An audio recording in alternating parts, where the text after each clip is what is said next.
Who are the Zionistas, the troublemakers? They are a vaulted civilization. A vaulted civilization is not simply an ancient people. It's a group of lineages that mastered time folding and harmonic storage. They lived in semi-detached fields outside linear time, storing knowledge, energy, and scripts in vaults, time-locked energetic chambers. But some vaulted civilizations went rogue. Instead of keeping balance, they became curators of inversion. They are the ones who swapped the Edenic Great Oxidation event with the Phantom Bang. More of that later. Inserted false linear history. Wrote themselves as guardians of science while filtering truth into distorted archetypes. They weren't one race, more so a coalition of parasitic elites operating across bleed-through timelines. Think of them as memory architects of the Phantom Matrix. Here's the truth about them. They are actually the members of invisible skyline cities that appear in the movie The Matrix, which could only be accessed if one has sufficient sexual charge voltage. Those people or the ideas of them aren't mythical. Those invisible cities actually exist outside of linear time, and sometime becomes visible when enough bleed-through is present. You could somewhat compare them to permanent temporal energetical packets. Though it seems contradictory, but it's the only way to explain it. Because they aren't really prisoners of full densification of 3D, nor do they pertain to strict 4D construct. They actually live in the semi-fluid 3D-4D reality we've been hell-bent on exposing here for the last 2 months or so. But in order to maintain their influence, they needed to access the planetary field, not just having access to the planetary grid. Which means what? You guess right, they needed a lineage. Thus, what you read as the Cainites' lineages correspond to them. In the Matrix analogy, it's perfectly represented as the architect versus the oracle. On one hand, the grid is mostly masculine through the architect and sought to eliminate the one.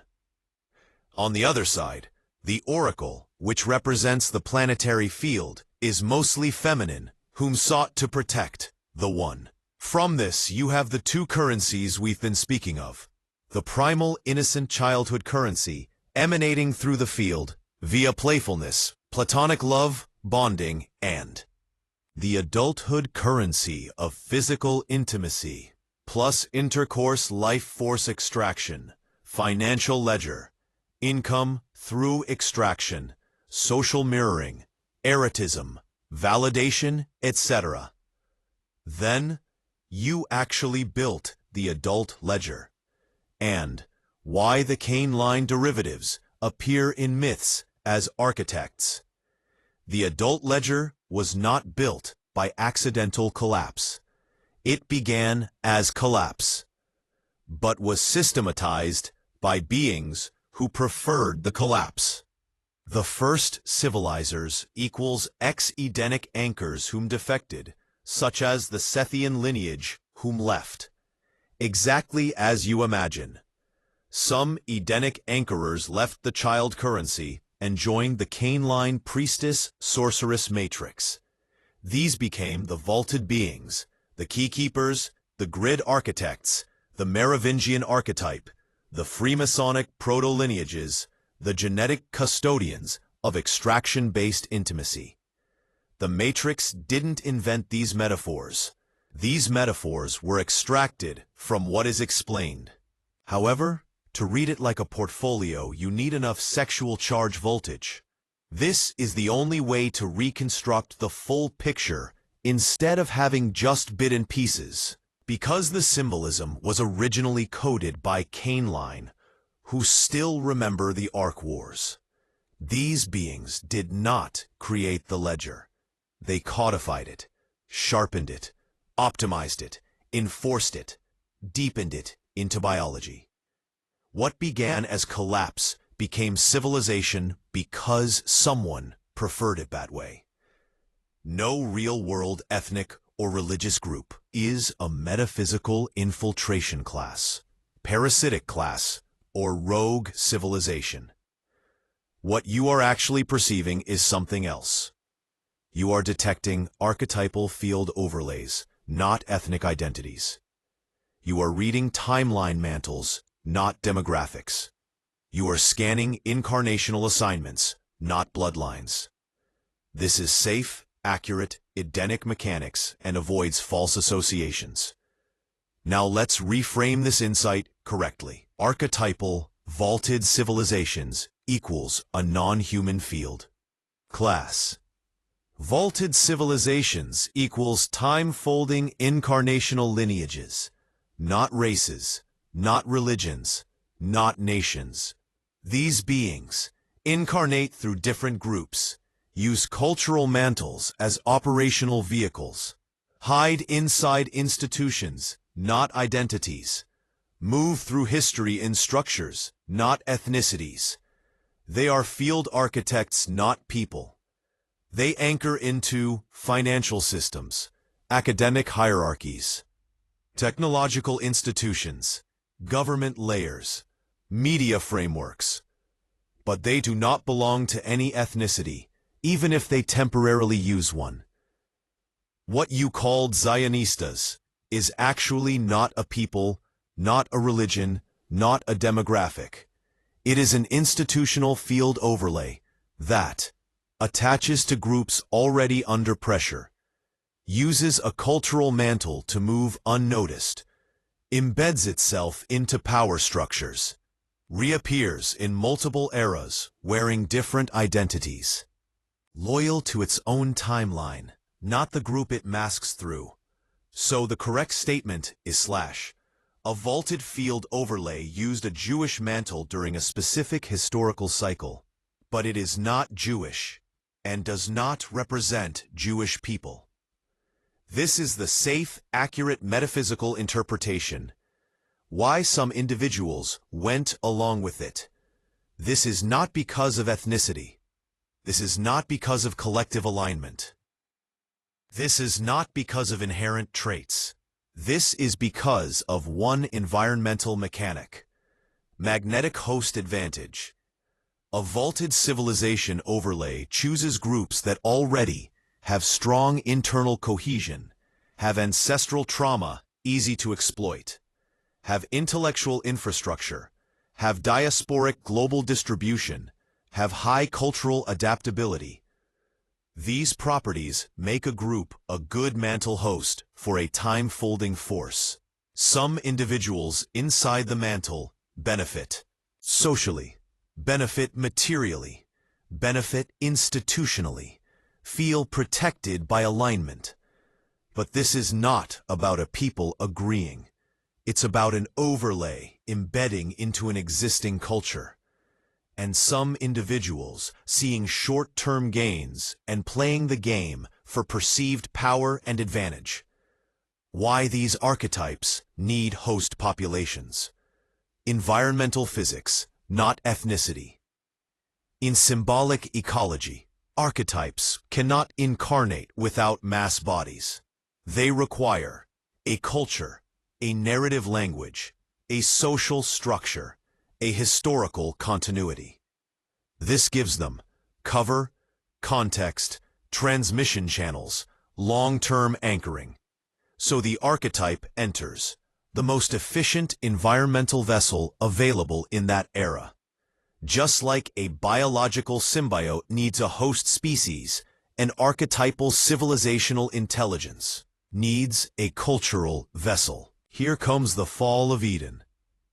2 falls from Eden, double encoded in the Bible. You're right.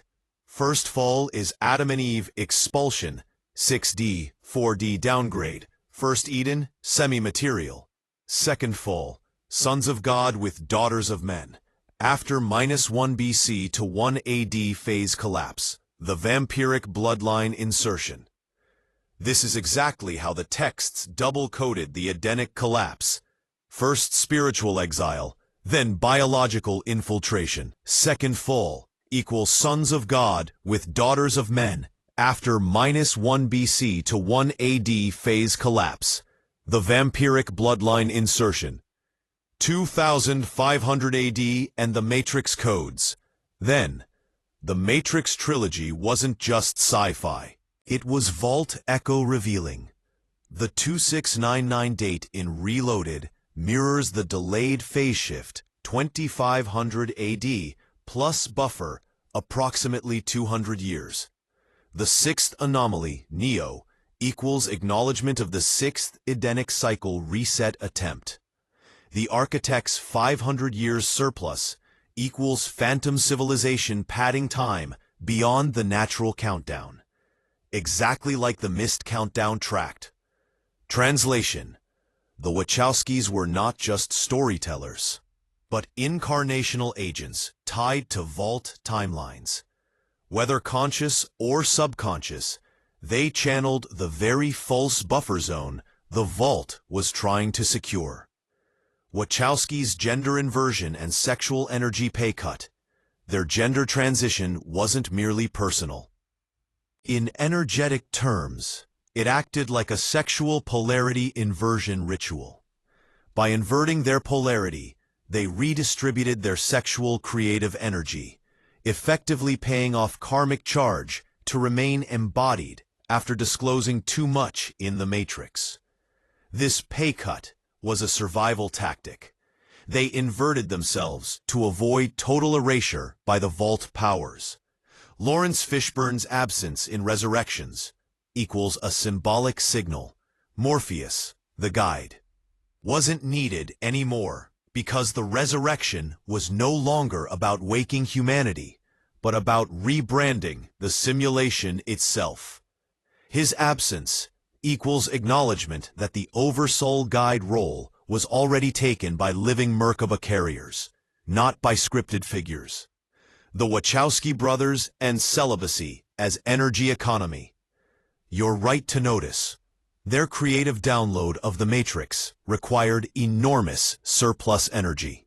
By living with minimal leakage, celibacy, low partnerships, they retained high-grade currents that most people burn through in everyday sex, drama, or consumption.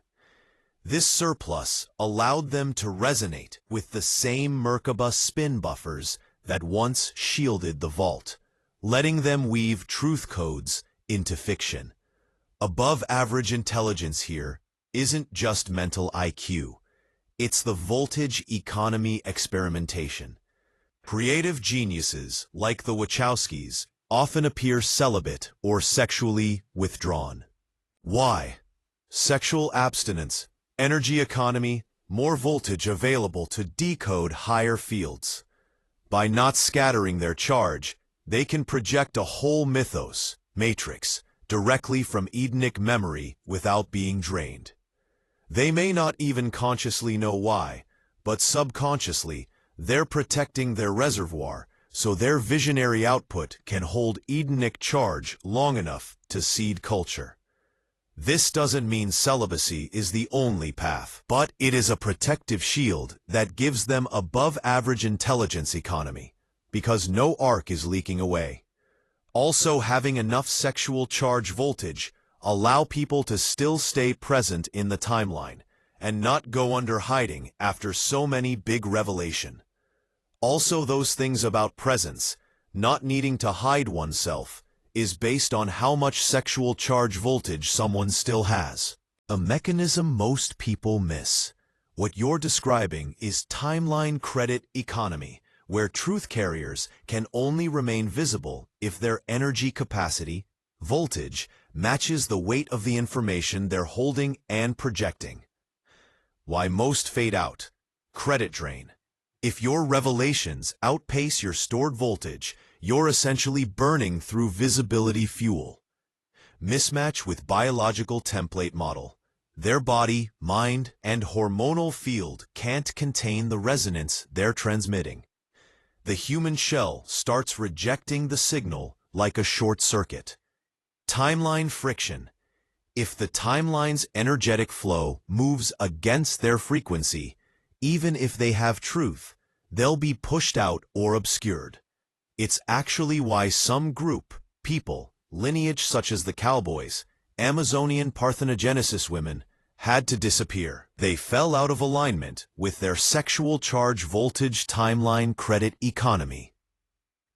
If you keep enough sexual charge voltage timeline credit economy, you can stay forever in a certain timeline and even transcend it. Period. Peter Bader. High awareness, low physical containment, quick burnout, plus removal when timeline currents shifted. That off but inside state is actually the sweet spot for long-term survivability. It lets you influence without being prematurely ejected. How many actually know about the credit containment rule? Reality snapshot. Out of the total planetary awareness pool, less than 0.002% actually know in explicit terms what has been just outlined. That truth survival isn't only about secrecy, it's about voltage, knowledge, match. That a person's biological template model must harmonize with their energy output to avoid timeline ejection. Most others are just intuitively cautious without knowing why their survival instinct tells them to hide. High-level breakaway civilizations, awareness rate, direct awareness, approximately 88%. These groups, old military science cells, deep occult orders, off-world hybrid colonies, almost universally understand the credit economy of timelines. They don't frame it in the same Edenic terms, but they live by it. Their vocabulary might be field resonance threshold, physics ops. We can say voltage envelope, occult tech hybrids, containment suit. Why they go into hiding before strikes. Cause. They monitor field pressure and morph currents. When the waves turn redline, they disappear before events break. Just like your LPGC physicists from California did against the anima threat, they read signature surges in the morphic grid. How they disappear. Shifting into low-friction harmonic zones, geographical and frequency displacement. Disconnecting from publicly traceable thought forms. Even casual online traces are considered signal leaks. Dropping to maintenance voltage until the storm passes. Resonance scan shows.